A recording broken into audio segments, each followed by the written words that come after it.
नमस्ते to all. कैसे हैं आप सब? खुश, बढ़िया, हेल्दी, खुश रहिए, हेल्दी रहिए, अपने टारगेट पे फोकस करिए, रखिएगा, अपने सपनों को पूरा करने की कोशिश करिएगा। एक ना एक दिन मेहनत रंग लाती ज़रूर है। यहाँ जो क्वेश्चन अब हम देखेंगे वो मॉडल पेपर सेट है। यहाँ कुछ क्वेश्चन मॉडल पेपर सेट 1 से देखेंगे और जाहिर सी बात है मोस्ट इम्पोर्टेंट कुछ चीज़ें मैं आपको सेलेक्ट करके देती हूँ, अन्यथा जो है मैं चाहे छोटी वीडियो डालूँ चाहे बड़ी डालूँ, लेकिन आपके लिए इम्पोर्टेंट चीज़ें ही मैं रखना पसंद करती हूँ, एक्स्ट्रा कुछ नहीं। यहाँ भी मोस्ट इम्पोर्टेंट चीज़ें ही हैं, सेलेक्टेड ही हैं। इन्हीं को समझिएगा किस तरह से क्वेश्चन आ सकता है, पूछा जाता है आपके एग्ज़ाम में। यहाँ इंग्लिश लिटरेचर और लैंग्वेज से दोनों से ही क्वेश्चन होंगे, ग्रामर से क्वेश्चन यहाँ पर हर तरीके से जो है क्वेश्चन बना हुआ है और अच्छे तरीके से क्वेश्चन जो है बने हुए हैं। चलिए टाइम वेस्ट नहीं करते, पहला क्वेश्चन हम समझ लेते हैं। Whom does the Forsyte family secretly call the buccaneer in the Forsyte saga? The Forsyte saga किसका है? एक बहुत इंपॉर्टेंट वर्क है, आप जानते होंगे, इसको पहचान चुके हैं, नहीं जानते तो सर्च कीजिएगा ये है किसका। एक इम्पोर्टेंट वर्क ऐसा जो आपको पढ़ना ही है। ये फोरसाइट सागा जो है जॉन गैल्सवर्दी का नॉवल है। ये 1922 में पब्लिश्ड है और एक सीरीज़ है। इसमें एक सीरीज़ थी जो 3 नॉवेल्स की और 2 इंटरल्यूड्स की, जो कि 1906 से 1921 तक जो चली के टाइम पे चली है। जॉन गैल्सवर्दी को नोबेल प्राइज़ भी मिल चुका है 1932 में। सारी जो बातें जो मैं आपसे कह रही हूँ सारी इम्पोर्टेंट बातें हैं, क्योंकि ज़्यादातर क्वेश्चन यहीं से भी बन जाता है। एक एक पॉइंट जो मैं आपको बताती हूँ उसको नोट कीजिएगा, समझिए, ध्यान से सुनिएगा। सारी चीज़ें इम्पोर्टेंट ही हैं, क्योंकि नोबेल प्राइज़ जो है बेसिकली सबसे ज़्यादा जॉन गैल्सवर्दी का सबसे पहला क्वेश्चन जो जॉन गैल्सवर्दी पर बनता है ना, वो नोबेल प्राइज़ का ही बनता है सबसे ज़्यादा।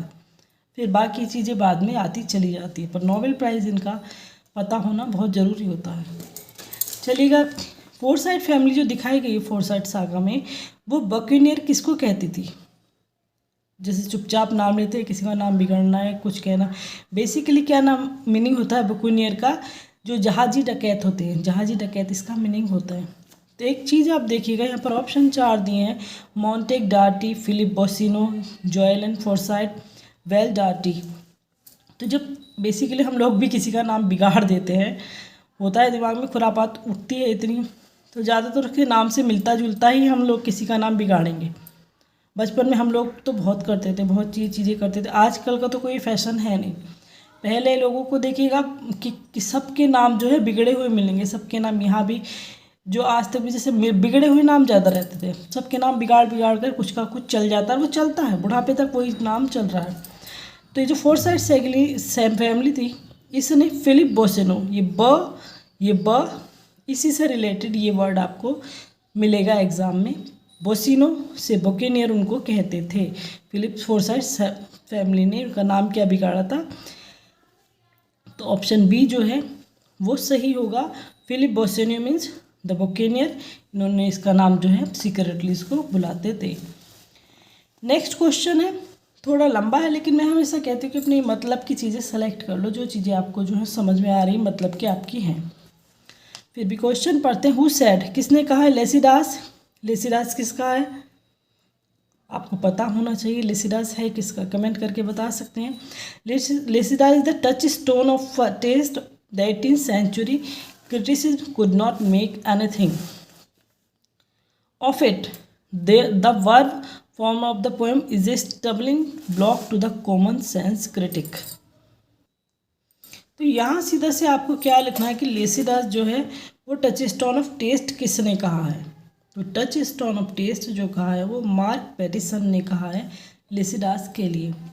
इसी चीज़ को आप याद रखें, क्योंकि कई बार ये इतनी पूरी लाइन आपके लिए नहीं आती, सीधे सीधे सिर्फ इतना और इतना आपको दे दिया जाता है। तो टच स्टोन ऑफ टेस्ट किसने कहा है लेसिडास को? मार्क पैटिसन ने कहा है। नेक्स्ट क्वेश्चन है, let poetry once be restored. यहाँ पर पोइट्री के बारे में बात की जा रही कि पोइट्री को वंस बी रिस्टोर टू और एंशिएंट ट्रूथ एंड प्योरिटी। जो पुराने टाइम में जो पोइट्री लिखी जाती है कि उसी वो प्योरिटी वो ट्रूथ आज भी जो होना चाहिए। Let her B inspired from heaven, क्योंकि पुरानी जो पोइट्री आपने देखी होगी स्पेशली वर्ड्सवर्थ की, तो उसमें प्योरिटी है, एक प्रकृति को देवी देवताओं से जोड़ा गया है और होता भी है, स्पेशली पुराने टाइम में नेचर को जो है, पोइट्री को जो जोड़ा जाता है नेचर से जोड़ा जाता है और नेचर में कहीं ना कहीं देवी देवताओं का वास बताया जाता है। Let her please instruct surprise and astonish which age has been referred here. लेकिन पोइट्री को यहाँ पर किस तरह, कौन सी एज में दिखाया गया था? पोइट्री को एक एंशिएंट ट्रूथ एंड प्योरिटी की तरह कहाँ पर रखा गया है, किस एज ने जो है डिफाइन किया? इंस्पायर्ड वाली जो हेवन है उससे किस एज ने उसको इंस्पायर्ड, जो हेवन से इंस्पायर्ड बताया है? प्लीज़ बताइए, इंस्ट्रक्टेड बताइए, सरप्राइज बताइए, एस्टोनिश्ड बताइए, किस एज में जो है पोइट्री को इतना डिफाइन किया है? मिड 18th सेंचुरी थी, जो मिडिल था 18th सेंचुरी का, मध्यम जो था, मध्य टाइम वाला था, मिडिल वाला, उसकी बारे में कहा गया है। Samson the central character in Samson agonist is, जो सैमसन एगोनिस्ट, अब सैमसन एगोनिस्ट ये फेमस वर्क है, आप बता सकते हैं कि ये है कौन सा? मैंने ये चीज़ें बहुत मतलब कई बार आपको देखिए पढ़ा दिए, समझा दिए, लेकिन अब मेरा यही चीज़ है कि आप जो तैयारी करके रखें अपनी, बहुत अच्छे से करके रखें, क्योंकि कंपटीशन मैं हमेशा कहती हूँ कंपटीशन लेवल बहुत ज़्यादा हाई जाने वाला है। तो ये छोटी छोटी चीज़ें, ये क्वेश्चन का अगर मैं कहूँ तो आपको उंगलियों पर रटे होने वाले क्वेश्चन होने चाहिए कि अभी हमें पढ़ने की ज़रूरत ही नहीं है। मैं इसी चीज़ को बार बार आपको बताती हूँ, समझाती हूँ कि कुछ चीज़ें बेसिक, ये बेसिक क्वेश्चन है, ये ऐसे क्वेश्चन तो आपको उंगलियों पर रटे होने चाहिए कि जी नहीं ये मत पढ़ाओ, छोड़ दो, हमें आगे पढ़ाओ, ये वाला होना चाहिए कि ये हमें नहीं पढ़ना, ये ज़रूरी नहीं है हमारे लिए।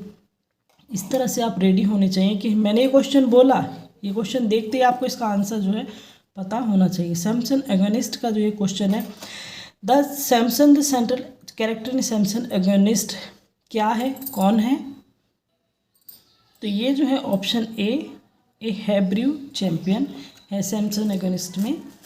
बाउंड फॉर्म्स, यहाँ पर एक थोड़ा सा ग्रामर का क्वेश्चन आ गया। बाउंड फॉर्म्स डैश दिया गया, are synthetic forms with constant meaning.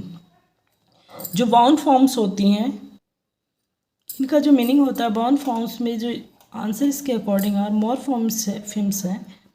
Means क्या होता है, बाउंड फॉर्म्स वे होती हैं जहाँ पर जो language can not be further divided, language divide नहीं होती है, आगे डिवाइड नहीं हो सकती, मतलब एक वर्ड आ गया उसके बाद उसको डिवाइड नहीं कर सकते, उसे आगे जो है बढ़ा नहीं सकते, कि वो वर्ड है अनचेंजेबल वर्ड है। जैसे वर्ड अगर मैं कहूँ एंड, एंड है, आप उसको चेंज नहीं कर सकते। बट है, आफ्टर है, दैट है, ये इस तरह के जो ग्रामेटिकल एग्जाम्पल यहाँ पर हैं कि जिन्हें आप चेंज नहीं करते, और यही मॉर्फेम्स कहे जाते हैं जिन्हें आप चेंज नहीं कर सकते।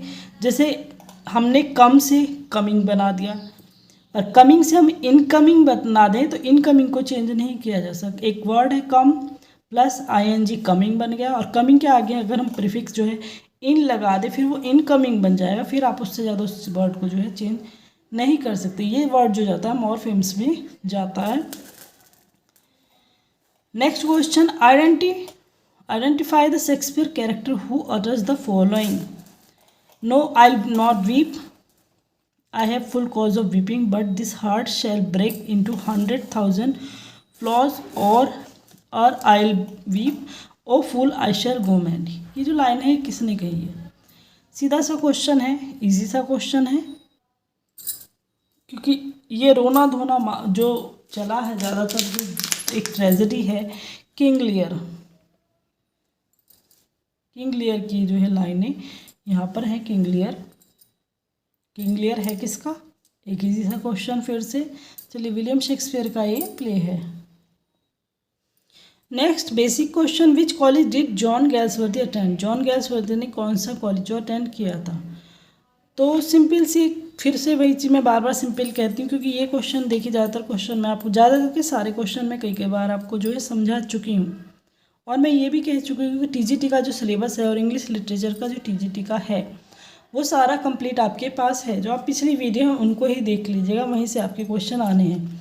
टीजीटी का सिलेबस, टीजीटी का एग्ज़ाम बिल्कुल भी हार्ड नहीं आने वाला, 1% भी हार्ड नहीं आएगा अगर मैं कहूँ तो। अगर इतना टाइम मिलने के बाद बस कंपटीशन लेवल को देख लीजिएगा कि रैंक एक एक नंबर आपके लिए बहुत वैल्यूएबल होगा। Which college is John Galsworthy ने कौन सा कॉलेज अटेंड किया था? किस कॉलेज को उन्होंने अटेंड किया था? Christ college, new college, king college या ट्रिनिटी कॉलेज? तो सीधा सा इनका संबंध जो था न्यू कॉलेज से था, इन्होंने न्यू कॉलेज जो है अटेंड किया था।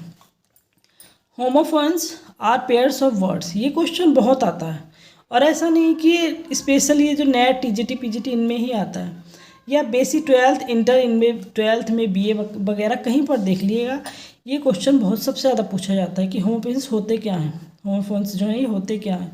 तो क्या होते हैं, आपको ध्यान होगा कि यहाँ पर इनकी जो प्रोनाउंसिएशन जो है सेम होता है, डिफरेंट मीनिंग जो है, अर्थ जो है अलग होता है। तो इस अकॉर्डिंग हमारा ऑप्शन सी जो है वो सही जा रहा है। मैंने किसको बताया, 8 को, डिफरेंट स्पेलिंग विद सिमिलर, ये वाला हो गया।